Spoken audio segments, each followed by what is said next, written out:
At for today's video mga kaibigan, update lang to dito sa kaganapan sa panahon. At dito sobrang init dito mga kaibigan sa kasalukuyan ngayon. Ang oras natin is 11:45 ng umaga, 11:45 AM mga kaibigan. Update lang to dito sa banda na to mga kaibigan. Kaganapan sa Dapit Kalsada, sobrang init ng mga kaibigan. Ang liwanag dahil sa sobrang init.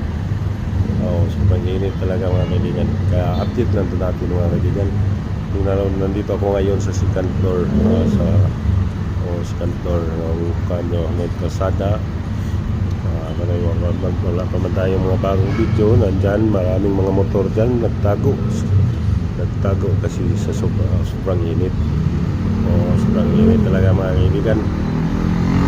Walang matago, nagtago ang mga motor sa kahoy kahoy. Nagtago sila mga kaibigan.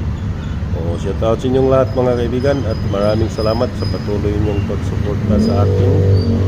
God bless po sa ating lahat mga kaibigan. Okay, all right.